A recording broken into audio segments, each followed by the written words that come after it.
특정 자산을 특정한 날에 특정한 가격으로 살 수 있는 권리 또는 팔 수 있는 권리를 거래하는 옵션 거래. 잘 이용하면 수익성과 안정성을 보완해 줄 수 있는 훌륭한 투자 방법이 될 수 있지만 개인 투자자들의 경우 투기 거래에 집중되어 있어 엄청난 손해를 보는 경우도 종종 일어나고 있습니다. 오늘은 옵션 거래 시 발생하는 레버리지의 위험과 최종 거래일에 발생할 수 있는 위험에 대해 알아보겠습니다.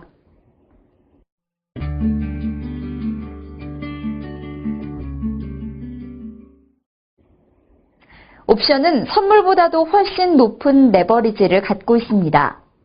따라서 그 위험성도 더 높다고 하는데요. 여기 옵션 레버리지의 엄청난 위력을 경험한 트레이더의 이야기를 들어보시죠. 저는 옵션 거래로 안정적인 수익을 내는 아주 현명한 트레이더라고 생각했습니다. 0.1에서 0.2 정도의 가격인 옵션을 매도했다가 청산하기를 반복하면서 만기주에는 0.1 미만으로 들어간 종목들은 그냥 만기 행사를 받아버리는 방식으로 월에 2에서 3%, 운이 따라주면 그런 달이면 5%까지도 수익이 나고 해서 자만할 수밖에 없었죠. 그 당시에도 만기주 월요일에 풋 65.0의 가격은 0.2보다 조금 컸고 풋 62.5는 0.1 미만에서 계속 유지되길래 콜 72.5와 콜 70 그리고 풋 65와 풋 62.5를 주거래 종목으로 정하고 기존에 매도했던 콜 75 위쪽 종목들과 풋 60 밑쪽 종목들은 청산해서 증거금을 확보하며 계속 양 매도를 유지해 나갔습니다. 9월 11일에도 풋 62.5의 가격이 0.01이 되길래 이걸 털까 말까 고민하다가 만기일이 이틀밖에 남지 않은 데다가 그날 코스피 200 지수도 66.5 부근에서 끝나길래 이틀 사이에 62.5까지 갈 일은 없겠다 싶어 그냥 오버나잇을 하기로 했습니다. 참. 그런데 정말 그날로 다시 돌아갈 수만 있다면 좋겠습니다. 다음날 아침에 일어나서 미국 시장이 어떻게 되었나 확인하려고 TV를 틀었는데 빌딩이 무너지고 먼지를 뒤집어 쓴 사람들이 울부짖는 장면이 보였습니다. 전 그게 뉴스인지 영화 예고편인지 처음엔 하도 황당해서 무슨 소린가 했습니다. 다른 채널을 틀어보고 게시판에 들어가서 글을 읽고 나서야 이게 영화가 아니라 정말 인정하고 싶지 않은 실제 사건이란 것을 알게 되었습니다. 테러로 희생당한 사람들에 대한 애도감은 잠시였고 풋옵션 생각에 정말 하늘이 노래졌습니다. 12시에나 장이 시작된다는 얘기를 듣고는 정말 그 3시간이라는 시간 동안 제 피는 바짝바짝 다 말라버리는 것 같았습니다. 지금도 정확히 기억납니다. 아침에 단일가 호가의 매수로 청산한 풋 62.5의 가격은 1.67이었습니다. 제가 들고 있던 풋 62.5 개수는 40계약 정도였고 풋 65도 좀 있었고요. 단일가 호가에 다 털고 난 후에 보니까 전일 대비 손실이 1000만원 넘게 나서 대략 30% 손실 정도로 끝났습니다. 그리고 손이 떨려서 더 이상 거래를 못하고 시세를 지켜만 보았는데 그날 풋 62.5가 5.5 정도까지 가격이 올라가더라고요. 만약 그때까지 청산하지 않고 그냥 갖고 있었다면 아마도 전 90% 정도 손실이 났을 겁니다. 90% 손실이면 파산인데 정말 그날 아침에 다 던지지 않았더라면 그때만 생각하면 아직도 심장이 내려앉는 것 같습니다. 전요 그날 이후로 옵션 거래를 하지 않습니다. 손실을 입고서야 옵션이 정말 무서운 거라는 걸 깨달은 거죠. 그 후로 간간히 게시판에 들어가면 예전에 저와 같은 사람들의 경험담을 볼 수 있습니다. 양매도를 무지막지하게 했네. 했지도 하지 않고 참고 버티는 전략으로 한 달에 몇 % 수익을 냈네 하는 그런 글들이죠. 제 경험으로 보면 코웃음만 쳐지는 이야기죠. 결국 그 사람들도 저처럼 언젠간 크게 당한 후에 후회할 날이 올 수도 있으니까요. 선물보다도 레버리지가 훨씬 높은 옵션 상품의 특성 때문에 옵션 매수로는 수백 배의 이익이 날 수도 있지만 제로섬 게임의 시장에서 누군가는 그에 해당하는 손실을 감당해야 하는 것이 바로 파생상품 시장의 속성입니다. 사례 속 트레이더는 옵션을 매도했다가 큰 손실을 보셨다는 내용인데요. 그렇다면 옵션을 매수했다면 큰 손실을 보지 않을 수 있는 걸까요? 옵션의 레버리지에 의한 위험이 옵션 매수자와 옵션 매도자에게 어떻게 발생하는지 전문 기자의 설명 들어보시죠. 선물의 경우 매수자와 매도자에게 부과되는 증거금이 동일합니다. 즉, 동일한 레버리지가 적용된다는 의미인데요. 하지만 옵션의 경우에는 매도자에게 부과되는 증거금에 비해 매수자에게 부과되는 증거금은 매수 금액 정도로 적은 증거금만 요구되기 때문에 매수자들은 레버리지 투자에 대한 유혹이 강해집니다. 0.10이 1.00이 되기를 기대하며 전 자산을 투자할 경우 성공한다면 10배가 되지만 실패한다면 전 자산을 잃고 파산하게 되는 거죠. 자, 그럼 예를 들어 볼까요? 옵션의 가격이 0.2에서 2.0으로 상승했을 때, 또 2.0에서 0.2로 하락했을 때, 그리고 최종 거래일의 포지션을 청산하지 않은 상태에서 기초자산의 가격이 급격하게 변해서 옵션을 행사할 수 없는 외가격이 돼버리는 경우, 수익과 손실이 어떻게 발생하는지를 살펴보겠습니다. 보유자금이 3천만 원이고 전액으로 매수한 투자자가 있다고 가정하면 최대 수익은 0.2에 매수해서 2.0에 청산한 경우 투자 자산은 10배가 돼서 수익률은 900%가 됩니다. 반면 외가격이 돼서 권리 행사를 하지 못하고 행사 수익이 0원이 되는 경우엔 손실률 100%의 파산이 되는 것입니다. 가격이 2.0일 때 매수해서 0.1일 때 청산한 경우는 90%의 손실을 보게 되고요. 역시 외가격이 돼서 권리 행사를 하지 못하고 행사 수익이 0원이 되는 경우엔 손실률 100%가 됩니다. 이렇게 9배라는 수익의 유혹을 이기지 못하고 전액 투자하는 경우 자금의 90%를 잃을 수 있는 레버리지의 위험에 노출되고 만기에 행사되지 못하는 경우에는 투자금 전액을 잃는 재앙을 당할 수 있습니다. 초보 투자자들의 경우에 이러한 실수를 종종 경험한다는 사례를 듣곤 하는데요. 따라서 교과서에서는 매수 전략이 매수 금액으로 손실이 한정된다는 이유로 매수 전략을 안전하다고 얘기하곤 하지만 실제로 레버리지를 적절히 사용하지 못하고 전액 투자하는 등 과도한 레버리지를 사용하게 된 경우에는 돌이킬 수 없는 손실을 입을 수 있으므로 투자 규모를 결정할 때는 매우 보수적으로 하시는 것이 중요합니다. 이번에는 3천만 원에서 투자 규모를 10%로 줄여 300만 원만 매수한 경우를 살펴보겠습니다. 최대로 수익이 나는 0.2에 매수해서 2.0에 청산한 경우엔 300만 원어치를 매수해서 3천만 원이 되는 것이므로 수익은 2,700만 원이 되고 원금이 3천만 원이므로 수익률은 90%가 됩니다. 2.0에 매수하고 0.2에 청산하는 경우에도 손실률은 9%로 한정되고 최대로 손실이 발생하는 최종 결제 시에도 손실률은 10%를 넘을 수가 없게 됩니다. 이와 같이 최악의 경우에도 손실률은 마이너스 10%를 넘기지 않게 되므로 결국 옵션 네이키드 매수 전략으로 거래를 할 경우에는 한순간에 투자금을 다 날리지 않으려면 매수 금액의 규모가 투자금 대비 소규모가 되어야 합니다. 실제 거래에서는 여기서 예시로 보여드린 투자 규모보다 더 줄여서 거래하는 것이 합리적인 투자 규모라고 할 수 있겠습니다. 이런 드라마틱한 가격의 움직임이 아주 드물게 일어날 거라고 생각되시나요?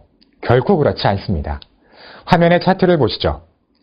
내거래일 동안 코스피 200 지수가 5포인트 하락하는 동안에 콜 옵션의 가격은 3.3에서 89% 정도나 하락한 0.38이 된 경우입니다. 이런 예를 찾기 어려운 것 같다고요? 다음 차트를 보시죠. 10거래일 동안 코스피 200 지수가 10포인트 정도 상승하면서 풋옵션의 가격이 최고 2.35에서 0.19까지 떨어진 경우입니다. 옵션의 특성 중에 최종 거래일이 가까워질수록 어떤 값이 커진다고 했죠? 네, 세타가 증가한다고 했습니다. 즉, 시간 가치의 감소가 점점 더 빠르게 진행된다고 말씀드렸습니다. 따라서 이러한 가격의 급변한 축소의 모습은 아주 쉽게 발견됩니다. 화면은 2012년 10월 22일 코스피 200 지수가 254부근일 때 콜 257.5의 가격이 2.7을 넘어갔던 것이 지수가 하락했다가 다시 반등해서 최종 거래일 전날인 11월 7일에 다시 254부근으로 회복되었음에도 가격은 0.2인 상태를 보여주는 콜옵션 가격 차트입니다. 이 콜옵션이 최종 거래일인 11월 8일에는 어떻게 됐는지 보여드릴까요? 결국 최종 거래일에는 0.01에서 거래되다가 권리 행사 소멸이 됐습니다. 그런데 이런 예만 보여드리면 마치 옵션의 프리미엄이 줄어들기만 하는 거 아닌가 하고 착각하실지도 모를 분들을 위해 하나 더 준비했습니다. 7거래일 만에 옵션의 가격이 0.5부근에서 2.0 정도까지 상승했던 예시입니다. 이처럼 옵션의 가격은 변화무쌍하게 움직이기 때문에 투자금을 조금이라도 무리하게 키웠다가는 순식간에 파산할 수도 있다는 겁니다. 자, 그럼 이번에는 매도로 진입했다가 매수로 청산하는 경우를 살펴보겠습니다. 현재가 0.20인 옵션 종목의 매도 증거금이 1,000만 원이고 현재가 2.0인 옵션 종목의 매도 증거금은 1,500만 원이라고 가정할 때 투자 자금이 3,000만 원 전액으로 매도한 경우 0.2에 매도해서 2.0에 청산한 경우에는 9%의 손실을 2.0에 매도해서 0.2에 청산한 경우에는 6%의 수익이 나는 것을 볼 수 있습니다. 옵션 매도 시에는 매도 증거금 덕분에 레버리지 효과를 덜 볼 수 있게 돼 손익의 규모가 크게 줄어드는 것을 알 수 있는데요. 하지만 투자금 전액을 매도 증거금으로 사용한다면 얘기는 조금 달라집니다. 비록 증거금으로 레버리지 효과가 줄어들었다 할지라도 앞서 사례 속 투자자처럼 9.11 테러 당시 증거금을 모두 사용했을 때 90%가 넘는 손실을 볼 뻔했던 경우를 생각해보면 해지를 하지 않고 네이키드 매도 포지션으로 거래를 하는 것도 레버리지 효과에서 자유롭지 못하다는 것을 알 수 있습니다. 그럼 9.11 사태 당시에 90% 손실이 발생할 수 있었던 경우를 계산해 보겠습니다. 3천만 원을 보유한 사람이 전액을 풋 62.5를 매도하여 보유한 경우 한 계약 매도 증거금을 300만 원으로 가정하고 옵션의 층수가 50만 원으로 환산하면 9월 12일에 풋 62.5의 고가는 5.45이므로 화면과 같이 계산됩니다. 따라서 보유자금 3천만 원의 91% 수준인 2,720만 원의 손실이 발생할 수 있는 겁니다. 지금까지 살펴본 예시들을 통해 우리는 옵션의 레버리지가 상품의 특성상 선물의 레버리지보다 훨씬 크고 특히 최종 거래일에 가까워질수록 더 증가하게 된다는 점을 알 수 있었습니다.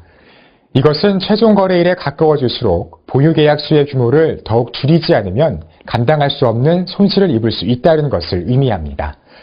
따라서 옵션 거래에 익숙하지 않은 투자자들은 가급적이면 최종 거래일에 가까울 때는 최근 월물의 거래를 하지 않는 것이 안전하다고 결론 지을 수 있겠습니다.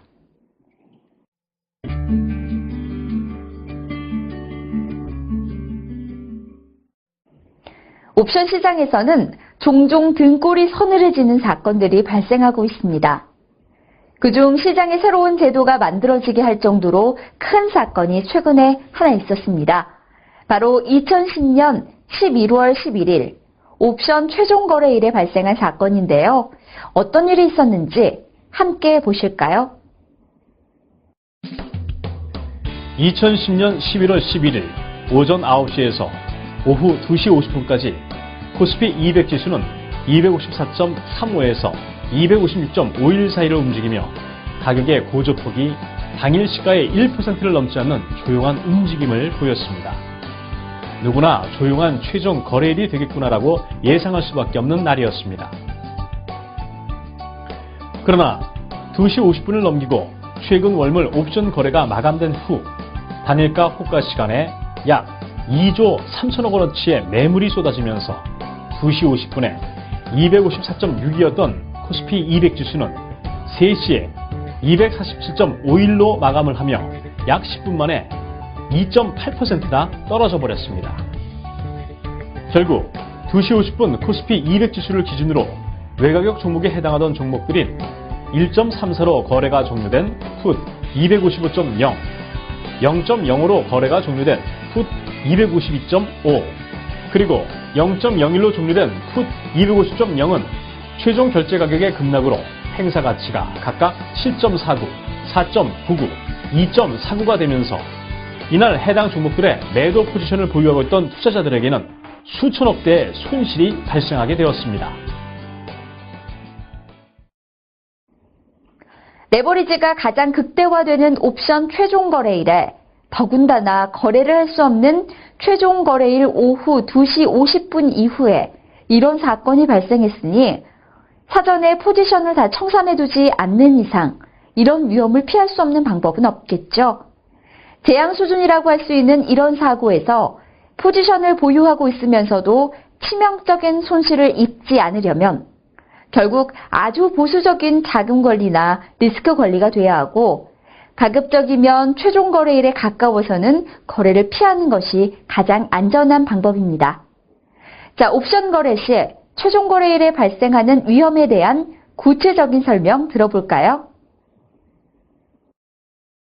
투자한 자금의 규모가 작은 개인 투자자들의 경우 네이키드 매도 전략으로 얻는 수익에 만족하지 못해서 좀 더 높은 레버리지를 사용해서라도 큰 수익을 내기 위해 무리한 거래를 하는 경우가 많습니다. 매도 수량을 늘리기 위해서 무리한 규모의 스프레드 포지션을 구성한다던가 과도한 매수 수량의 네이키드 포지션을 보유한다던가 하는 형태로 무리한 거래를 하곤 합니다.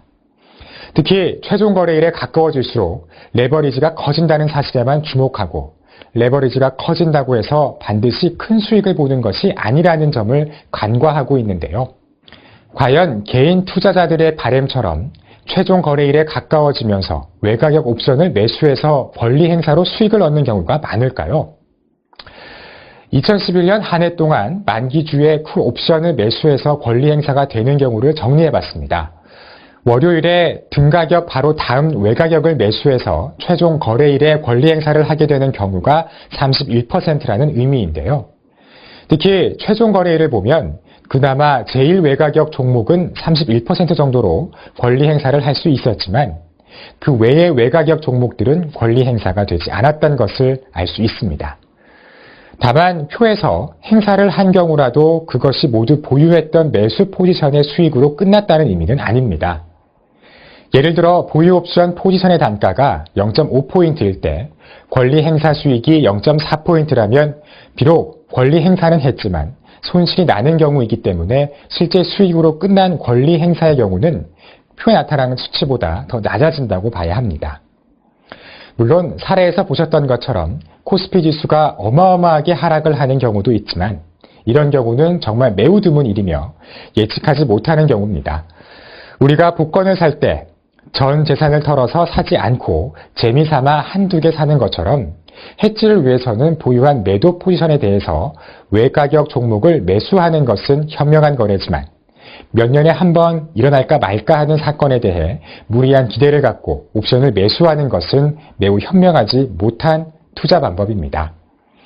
따라서 아주 드문 경우이긴 하지만 최종 거래에 가까워져서 종종 사고가 발생하는 경우도 있고 사고가 아니더라도 옵션의 특성상 손익의 변동이 매우 커지기 때문에 옵션 거래에 충분히 익숙해지고 위험 관리를 철저히 할 수 있는 수준이 되기 전에는 가급적 최종 거래일 가까이에는 옵션 거래를 하지 않거나 규모를 매우 작게 줄이는 것이 바람직할 것입니다.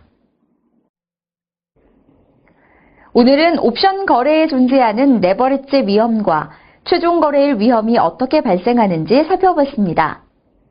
옵션은 최종 거래일에 가까워질수록 레버리지가 더욱 증가하고 선물과 달리 기초자산의 가격이 상하한가를 가지 않더라도 투자 금액이 0이 될 수 있는 위험이 있습니다.